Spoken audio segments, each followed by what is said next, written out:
जोबोद गोजोनथाव बाथ्रा दिनै पर्बतजरा जिल्लानि सिङाव थानाय नैबे काजिगांव साब डिभिजननि बे कमिउनिटि हलाव दिनै प्रमद बर' सारनि जे इउपिपिएल सरकार बे सरकारनि गासै हाबाफारिफोरखौ खामानि दामानि गासै हाबाफारिफोरखौ मोजां मोननानै दिनै बेहाय गुबुन गुबुन दोलोनिफ्राय जेरै बिपिएफ बिदिनो इउडिएफ बिदिनो गुबुन गुबुन माबानिफ्राय दोलोनिफ्राय दिनै बेहाय 250 जननिबो बारा माखासे रायजो राजाफ्रा बेहाय जयनिं जाफैदों।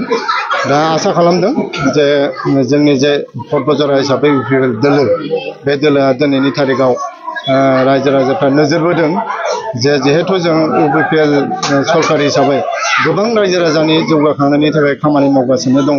बेखौ नोजोर बोनानै दिनै पर्बतजरानि रायजो राजाफ्रा इउपिपिएलनि सायावनो नोजोर बोनानै गोबां रायजो राजाफ्रा जयनिं जादों आरो जाबावगोन आरो जागासिनोबो दङ।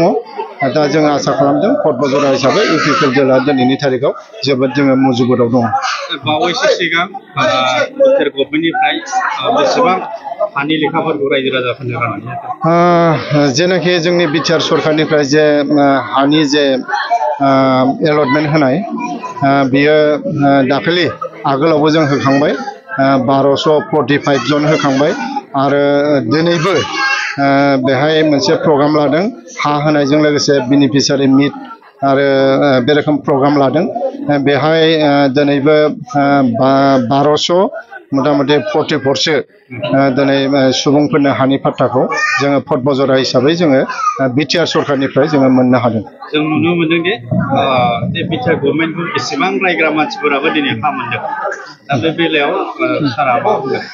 थारैनो नंगौ जोङो बिटिआर सरकार हिसाबै दिनै राजनितिक भाबै जोङो नायाखै। बाहाय जोङो एस ए हल बयबो जोंनि बिभिन्न जाथि जनगोष्ठीनि मानसिफोरनोबो जोङो गासिबो होजोबदों। बाहाय जों राजनितिक हिसाबै लायाखै।